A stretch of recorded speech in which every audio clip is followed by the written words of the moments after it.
பார்த்தாரு. வரக்கூடிய நோயாளிகள் காசு கேட்கறாங்க, சரியா நிர்வாகம் இல்லைங்க குற்றச்சாட்டை வைக்கிறாங்க.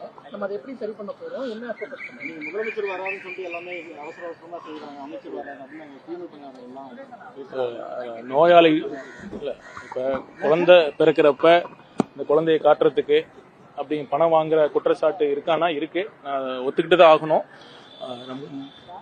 இப்ப பாத்தீங்கன்னா முடிந்த வரையில் நாங்க எல்லாத்துட்டையும் சொல்லிட்டு தான் இருக்கோம். இப்ப மருத்துவமனை முதல்வர்கிட்டும் சொல்லிட்டு இருக்கோம், அனைத்து அந்த சீஃப் இருப்பாங்க ஒவ்வொரு வார்டுக்கு, அவங்களுக்கு சொல்லிட்டு தான் இருக்கோம். யார் இந்த மாதிரி பணம் கேட்டாலோ அவங்க பணியிலிருந்து உடனடியாக நீக்கம் செய்ய வேண்டும் என்பதுதான் உத்தரவு. அதுபடிதான் பண்ணிட்டு இருக்காங்க. அதையும் தாண்டி சில பேர் வாங்கிட்டு இருக்காங்கன்னா அதை மறுக்க முடியாது. மாண்பு முதலமைச்சர் ரொம்ப தெளிவா சொல்லியிருக்காங்க, ஊழலற்ற ஒரு நேர்மையான அரசாங்கம் தான், நிர்வாகம் தான் கொடுக்கணும்னு. அதுவும் குறிப்பா அரசு மருத்துவமனைக்கெல்லாம் ஏழை எளிய மக்கள் தான் வராங்க, அவங்ககிட்ட பணம் வாங்கக்கூடாது, கண்டிப்பாக வாங்கக்கூடாது.